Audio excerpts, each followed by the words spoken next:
पिछली वीडियो में मैंने बताया था कि किस तरह से ओम्बड्समैन पे आप ऑनलाइन कंप्लेंट फाइल कर सकते हैं। उसका पूरा स्टेप बाय स्टेप प्रोसेस बताया था मैंने। अगर आपने वो वीडियो नहीं देखी है तो पार्ट 1 में वो देख सकते हैं। मैं लिंक नीचे डिस्क्रिप्शन में दे दूंगा, उसमें चेक कर सकते हैं।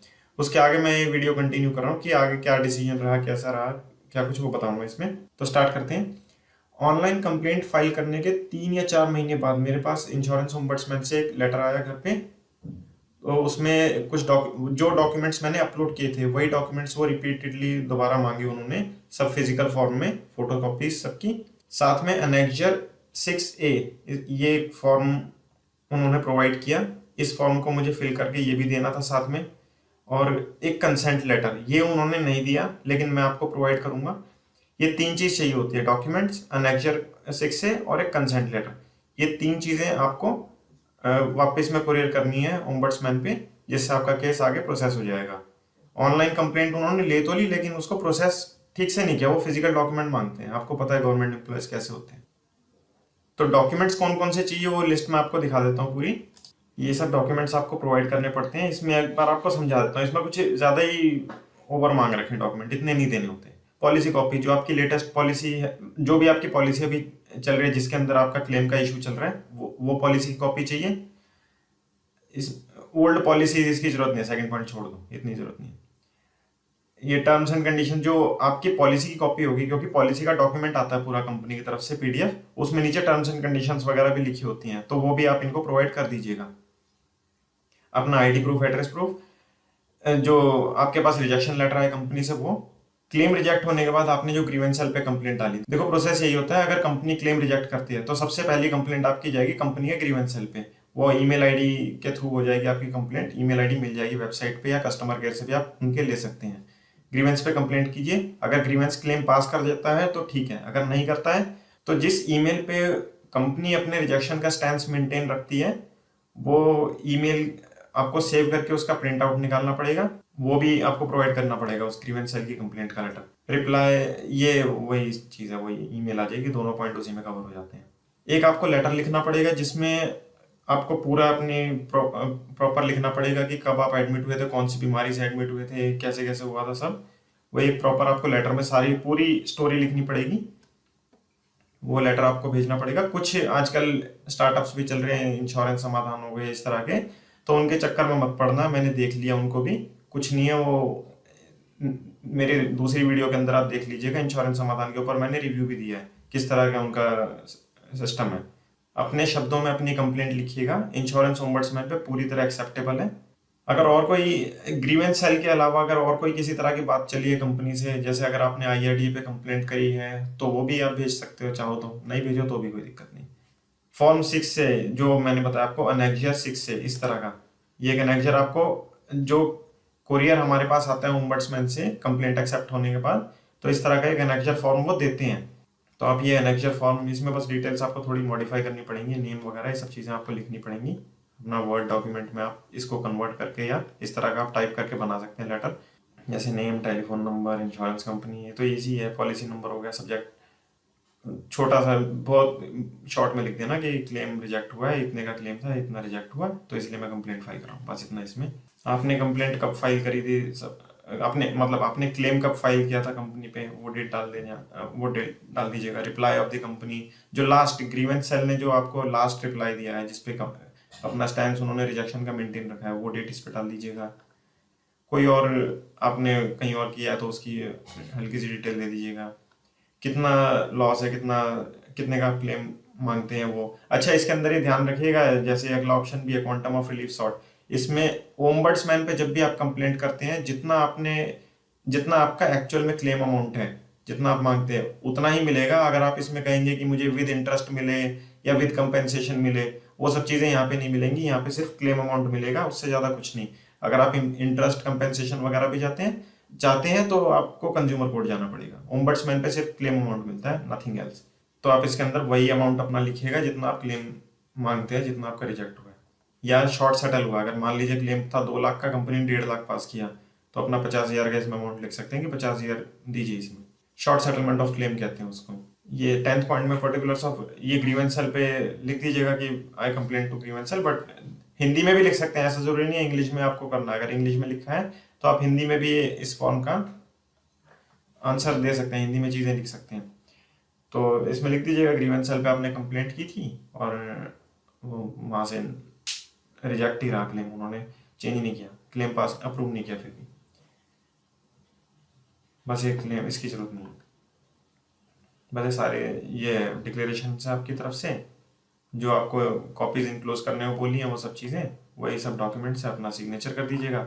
अब नीचे कंसेंट लेटर, कंसेंट लेटर भी साथ में ही हो। मेरे केस में क्या हुआ था, मैंने जब इंश्योरेंस ओम्बड्समैन से लेटर आया था, मैंने सारे डॉक्यूमेंट्स और एनेक्स 6 से जो फॉर्म उन्होंने दिया था मैंने सब फिल करके उनको कुरियर कर दिए थे।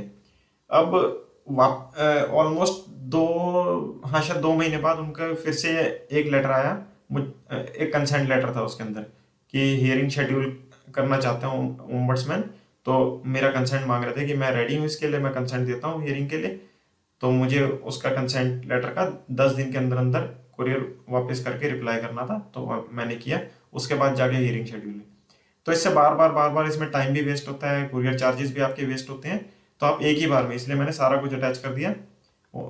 एनेक्स 6 से भी हो गया और कंसेंट फॉर्म भी, लेटर भी हो गया। ये इस तरह का सारा चाहे अपने हाथ से लिख देना कंसेंट लेटर, ऐसा कुछ नहीं है। अगर आपके पास कंप्यूटर वो नहीं है प्रिंटर वगैरह, तो आप हाथ से लिख दीजिएगा। ये एनेक्स 6 ए भी लिख सकते हो हाथ से, और कंसेंट लेटर भी, कोई दिक्कत नहीं है उसकी। तो आप हिंदी में भी लिख सकते हो, इंग्लिश में भी लिख सकते हो, कोई इशू नहीं।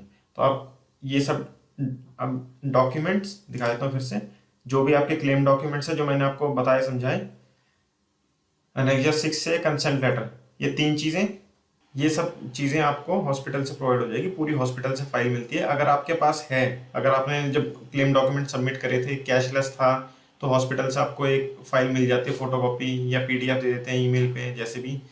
या फिर अगर नहीं है आपके पास, सब खो गया, जो भी कुछ नहीं है, तो हॉस्पिटल पे जाइए, वहाँ से उनसे सब डॉक्यूमेंट्स मांगिए, अपनी डेट वगैरह बता दीजिएगा, वो प्रोवाइड कर देंगे। रिक्वेस्ट लेटर वगैरह जो भी हो लिख दीजिएगा, दे देंगे। ये सब हॉस्पिटल के डॉक्यूमेंट्स हो गए। 11, 12, 13, 14, ये सब, ये 4 पॉइंट्स में जितने डॉक्यूमेंट्स है सब हॉस्पिटल से मिल जाएंगे। एक ये क्लेम फॉर्म 15 नंबर पे, अगर क्लेम फॉर्म है जो आपने रिम्बर्समेंट करने के टाइम पे कंपनी पे भेजा था, उसकी कॉपी अगर आपके पास है पीडीएफ में जैसे भी, या अगर कैशलेस क्लेम था तो हॉस्पिटल से आपको मिल सकता है ये। अगर है क्लेम फॉर्म तो ठीक है, अगर नहीं है तो कोई बात नहीं, बाकी के जितने डॉक्यूमेंट्स मैंने बताए हैं वो भी आप अवेलेबल करा देंगे, उनकी फोटोकॉपीज आप भेज देंगे ओम्बड्समैन पे, तो उससे भी काम हो जाएगा। 16-17 पॉइंट ये देने की जरूरत नहीं है, प्रोपोजल फॉर्म वगैरह इसकी जरूरत नहीं पड़ेगी, इन्हीं से काम हो जाएगा। जो मैंने बताए हैं एग्जैक्ट ये सब इनसे काम हो जाएगा। ओम्बड्समैन से कंफर्म है, मैंने केस भी लड़ा है, औरों के भी देखे हैं, तो निश्चिंत रहो। जितने डॉक्यूमेंट्स बताए अगर आपने उतने कर दिए, आपका काम हो जाएगा। ये सब डॉक्यूमेंट्स आपको कुरियर कर देनी है ओम्बड्समैन पे। जब लेटर आता है तो शायद 30 डेज का टाइम आया था उनका, कि 30 डेज के अंदर अंदर आपको वापस कुरियर कर देने हैं इंश्योरेंस ओम्बड्समैन पे, ताकि आगे कंप्लेंट फॉरवर्ड हो सके। अगर 30 डेज के अंदर आपने आपका कुरियर उन तक नहीं पहुंचा तो आपकी कंप्लेंट क्लोज हो जाएगी। जब डॉक्यूमेंट्स वगैरह सब कुछ कंसर्न लेटर चले गए, अब सेकंड पार्ट था हियरिंग। हियरिंग कैसे हुई? 2 दिन पहले मेरे पास फोन आया कि इस डेट को हियरिंग है, तो आपको 2 बजे तक इंश्योरेंस ओम्बड्समैन ऑफिस पहुंच जाना है। तो मैं पहुंच गया 2 बजे। अब वो 2 बजे, जैसे मुझे 2 बजे बुलाया, ऐसे कम से कम 6-7 लोगों को और 2 बजे बुला रखा था। सबको 2 बजे बुला के बिठा लेते हैं, फिर एक एक एक एक एक एक करके सबकी हियरिंग करते हैं वो। अब इसमें सबका बहुत टाइम वेस्ट, मतलब पूरा दिन खराब ही हो जाता है।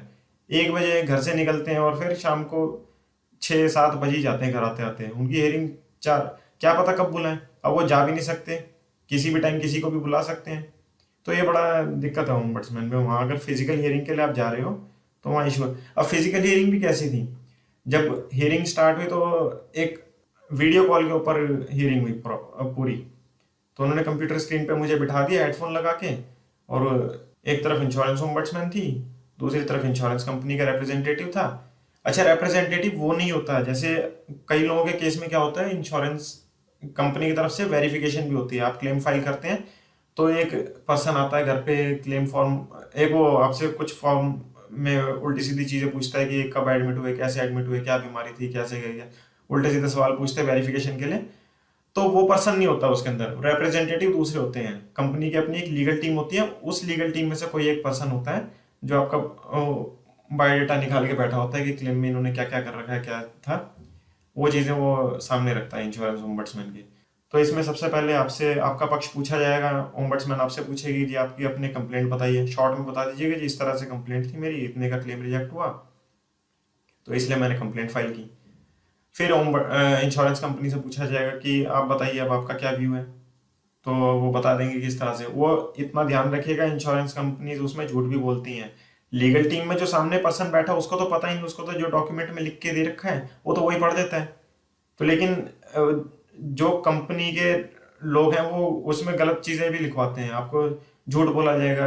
जैसे मेरे केस में मुझे बोला गया कि 1 साल पहले मैं पहले भी एडमिट हुआ था, कि इसी नाम का एक पर्सन 1 साल पहले भी एडमिट हुआ था इसी हॉस्पिटल में, और इन्होंने जो हमारा वेरिफिकेशन हुई थी वेरिफिकेशन के अंदर लिख दिया कि मैं कभी इस हॉस्पिटल में पहले कभी एडमिट ही नहीं हुआ। तो मैंने ये चीज़ बोली कि जी गलत बोल रहे हैं ये बात, मैं उस हॉस्पिटल में कभी एडमिट ही नहीं हुआ, और इस बेस पे उन्होंने मेरा क्लेम रिजेक्ट किया कि मैंने झूठ बोला, जबकि ऐसा कुछ था ही नहीं, मैं पहले उस हॉस्पिटल में कभी एडमिट हुआ ही नहीं। तो इंश्योरेंस ओम्बड्समैन ने सिंपल बाद में लास्ट में इतना ही ऑर्डर दिया कि कंपनी को ये ऑर्डर दिया कि इसको दोबारा वेरीफाई कीजिए आप उस हॉस्पिटल में जाके, उस हो सकता है इस नाम का कोई और पर्सन हो, वो आप आईडीज वेरीफाई कीजिए, हो सकता है कि कोई और पर्सन इसी नाम का एडमिट हुआ हॉस्पिटल में, ये ना हुए हो, तो आप इसको वेरीफाई कीजिए और इसको क्लेम को दोबारा रिव्यू कीजिए। अब हाँ ये भी देखिएगा, ओम्बड्समैन भी धमका भी देते हैं इंश्योरेंस कंपनी वालों को, आपको तो कुछ नहीं है, अगर आपकी कहीं मिस्टेक भी होगी कस्टमर को इंश्योरेंस ओम्बड्समैन बहुत प्यार से ट्रीट करती है, ज़्यादा कुछ नहीं बोलती उनको, लेकिन इंश्योरेंस कंपनियों को धमका के बात करती है, ये एक अच्छी चीज़ लगी वहाँ पे, क्योंकि वो बड़े लोग हैं, वो उनके कोई फ़र्क नहीं पड़ता कुछ लाख रुपए के क्लेम्स में, लेकिन एक आम आदमी के लिए बहुत दिक्कत वाली चीज़ें हो जाती हैं। तो इंश्योरेंस ओम्बड्समैन ने अपना अवार्ड पास किया, कुछ 2-3 दिन बाद मेरी ईमेल आईडी पे अवार्ड लेटर आ गया, जो मैंने ईमेल आईडी मेंशन की थी उस पर अवार्ड लेटर आ गया, उसमें प्रॉपर सारा लिखा हुआ था कि इस डेट को हियरिंग थी, ये क्लेम नंबर था, ये सब सारी डिटेल्स लिखी थी, क्या क्या अवार्ड पास हुआ, इंश्योरेंस कंपनी ने क्या बोला, मैंने क्या बोला। इतना ध्यान रखिएगा, जो भी आप इंश्योरेंस ओम्बड्समैन पे हियरिंग में जो भी चीज़ें बोले बहुत ध्यान से बोलिएगा, बहुत सोच समझ के बोलिएगा, क्योंकि वो सारा कुछ रिकॉर्ड होता है। अगर इन केस अगर आपको फ्यूचर में कंज्यूमर कोर्ट जाना पड़ा तो वो चीज़ें इंश्योरेंस कंपनी यूज़ कर सकते हैं कंज्यूमर कोर्ट में आपके अगेंस्ट, तो इसलिए अपने वर्ड्स का खास ध्यान रखिएगा, आप क्या बोल रहे हैं, कुछ ऐसी चीज़ ना बोल जाए जिससे बाद में आपके खिलाफ यूज़ हो जाए। हाँ अगर आपको लगता है किसी चीज़ में आपको डाउट है, आपको एक ट्रिक बताता हूँ, सिंपल वेरिफिकेशन वाले पे डाल दो। अगर आपने फॉर्म के अंदर कुछ एक आध गलत चीज़ भी भर गई है, गलती से भर गई है कुछ ये था, तो वेरिफिकेशन पे कीजिए। वेरिफिकेशन वाला मेरे घर पे आया था, उसने जो बोला मैंने वैसे लिख दिया, मुझे क्या पता था, वेरिफिकेशन वाले ने बोला जी क्लेम आपका पास हो जाएगा, ऐसे ऐसे लिख दो, मैंने लिख दिया, बस वेरिफिकेशन वाले पे डाल दो आप ये चीज़ें, किसको क्या पता। तो आपको इससे क्लेम में बहुत हेल्प मिल जाएगी, आप यकीन मानिए। अब अवार्ड लेटर 3 दिन बाद आया मेरी ईमेल आईडी पे, उसके बाद ऑलमोस्ट 1 महीने तक मैंने वेट किया, 1 महीने तक कुछ नहीं हुआ, कोई कंपनी तो लेके ही बैठ गई क्लेम को, कोई ना जवाब ना कुछ, मैंने भी कांटेक्ट करने की कोशिश नहीं करी, मैंने वेट ही किया। फिर 1 महीने बाद मैंने ईमेल करी कंपनी को कि kindly provide status of my claim so that I can proceed further, कि मैंने इस तरह से डराने वाली ईमेल लिख दी, बस राइटिंग में मुझे दे दीजिए कि आपका जो भी क्लेम क्लेम का डिसीजन है, जिससे मैं आगे लीगल प्रोसीडिंग्स के लिए जा सकूं, मुझे राइटिंग में चाहिए आपका रिप्लाई। अच्छा एक बात और ध्यान रखिएगा, ईमेल के अंदर आप कंपनी को चैलेंज मत कीजिएगा, कहीं आप इस तरह से धमका के लिख दो कि आप क्लेम पास करो नहीं तो मैं कंज्यूमर कोर्ट जाऊंगा, तो अगर आप धमकाओगे फिर कंपनी कहती है कंज्यूमर कोर्ट ही जा सकते हो। तो इसलिए आराम से शांति से कंपनी को बस बता दो कि ये हो सकता है आपके साथ, दिखा देता हूँ मैं आपको मैंने क्या ईमेल करी थी इस तरह से। तो इसमें आप देखोगे शांति से मैंने बोला था, मतलब गुस्सा भी किया तो शांति से किया, तो इसका इफेक्ट ज़्यादा पड़ता है। साथ में अपना अवार्ड लेटर जो भी आया था मैंने अटैच कर दिया। अब ये ईमेल भेजने के बाद मैंने ऑलमोस्ट 6-7 दिन वेट किया, रिप्लाई नहीं आया कोई ईमेल का भी, कोई जवाब ही नहीं देते। ग्रीवेंस सेल पे मेल की थी मैंने, ये भी बता दूं, कस्टमर केयर पे नहीं, ग्रीवेंस सेल। अब मैंने ग्रीवेंस सेल से ही कॉन्टैक्ट किया, बस ग्रीवेंस सेल का कोई रिप्लाई नहीं आया 6-7 दिन तक। फिर मैंने उसी ईमेल पे रिमाइंडर डाला काइंडली रिप्लाई लिख के, फिर ऑलमोस्ट 2 दिन बाद मेरे पास फिर रिप्लाई आया कि डॉक्यूमेंट, मोबाइल पे मैसेज भी आया और ईमेल भी आई कि डॉक्यूमेंट्स रिसीव्ड, उन्होंने क्लेम दोबारा प्रोसेस में डाल दिया। फिर ऑलमोस्ट 1 हफ्ते बाद चमत्कार हो गया, क्लेम पास, जितना अमाउंट था वो पूरा एज इट इज उन्होंने पास कर दिया। नेक्स्ट डे पेमेंट आ गई। मैं आपको सेटलमेंट लेटर दिखा देता हूँ यकीन दिलाने के लिए, कहीं आप बोलो ऐसे बोल देता है। ये देखिए सेटलमेंट लेटर है, 1,10,000 रुपये का क्लेम था, ये पास हो गया मेरा। मैं जानता हूँ आप सब मुबारक दे ही रहे होंगे, थैंक यू। इसके बाद मैंने एक पर्सन की और हेल्प की थी ओम्बड्समैन पे कंप्लेंट पे, क्योंकि मेरा देखने के बाद कुछ और भी जानकार थे जिन जो फंसे हुए थे क्लेम्स में, तो मैंने वो एक के पर्सन की और हेल्प की। उसके केस में क्या हुआ, ओम्बड्समैन की तरफ से एक फोन आया हियरिंग के लिए, डॉक्यूमेंटेशन वगैरह तो सब सेम ही था। जो फोन आया हियरिंग के लिए, तो फोन पे उन्होंने कहा कि हम आपको एक, अगर आप फिजिकली विजिट कर सकते हो ऑफिस तो ठीक है, वरना हम आपको ईमेल पे एक लिंक प्रोवाइड कर देंगे, आप अपने लैपटॉप से या मोबाइल से ही ज्वाइन कर सकते हो हियरिंग को। तो बहुत अच्छा था, अपना ऑनलाइन उसने अपने जगह से ही ज्वाइन कर लिया, उसको जाना भी नहीं पड़ा फिजिकल हियरिंग के लिए, वहाँ तो पूरा पूरा दिन खराब हो जाता है। उसका क्लेम अमाउंट 1,80,000 रुपये का था, 1,20,000 पास कर दिए थे, और 60,000 रुपये का शॉर्ट सेटलमेंट था, 60,000 रुपये डिडक्ट कर दिए थे कंपनी ने किसी कारण से, नाजायज कारण था। तो वो ओम्बड्समैन पे उसने वो बातें रख दी, और कंपनी ने तुरंत ही मान लिया उसके केस में, तो मतलब उसमें तो बात का काम ही नहीं, वो रेडी बैठे थे उनके रिप्रेजेंटेटिव कि हमने इस क्लेम को रिव्यू करा और हम इसको पास कर रहे हैं, आप कोई दिक्कत नहीं, हम तैयार हैं इस क्लेम को देने के लिए। तो ओम्बड्समैन ने पूछा कस्टमर से कि आप तैयार हो इसके लिए, जो ये 60,000 आपको देना चाहते हैं रिव्यू करके। कस्टमर ने कहा "हाँ, ठीक है, ओके मेरी तरफ से"। तो फिर ओम्बड्समैन ने वोट पास कर दिया, तो उसका तो इजीली सेटल हो गया। तो देखा जाए तो ओम्बड्समैन पे रिजल्ट निकलते हैं, अगर आपके क्लेम फेल हो रहे हैं। बहुत सी कंपनियां जानबूझ के क्लेम रिजेक्ट करती हैं, फ्रॉड के शक में, या जानबूझ के भी रिजेक्ट करती हैं कि अगर आगे कोई आदमी लड़ेगा ओम्बड्समैन पे, कंज्यूमर कोर्ट वगैरह जाएगा तो दे देंगे, नहीं तो जाने दो। कंपनी जानबूझ के रोकने की कोशिश करती है क्लेम्स। तो अगर कोई आदमी अड़ जाए, लड़ जाए, तो उसको क्लेम मिल जाते हैं, इतना इशू नहीं आता। बस आपको जरूरत है थोड़ी कोशिश करने की, क्योंकि कंपनीज को पता है अगर कोई आदमी इतना लड़ रहा है, इतना यहाँ तक आ गया है, तो ये कंज्यूमर कोर्ट भी जा सकता है, और कंज्यूमर कोर्ट गया तो 1 के 4 देने पड़ जाएंगे, फिर वहाँ कंपेंसेशन, इंटरेस्ट सब कुछ देना पड़ता है। तो इसलिए कर देते हैं पास, अगर कंपनियों को ही लगता है। अगर कुछ बहुत ही ग्रेवी कुछ है तब तो शायद नहीं करेंगे, लेकिन अगर छोटा मोटा कुछ है तो कंपनी फिर उसको इग्नोर करके कर देती है पास क्लेम। तो इसी आपकी इसी कोशिश को बढ़ावा देने के लिए मैंने ये वीडियो बनाई है। उम्मीद है आपको काफ़ी हौसला मिलेगा, काफ़ी हिम्मत मिलेगी इस वीडियो से। और अगर आपको कोई फिर भी कोई क्वेश्चन रह जाए, कुछ भी है, तो आप कमेंट बॉक्स में मेंशन कर सकते हैं, मैं पूरी कोशिश करूंगा जल्द से जल्द आपके कमेंट का आंसर करने की। इस वीडियो में फिलहाल इतना ही, थैंक यू।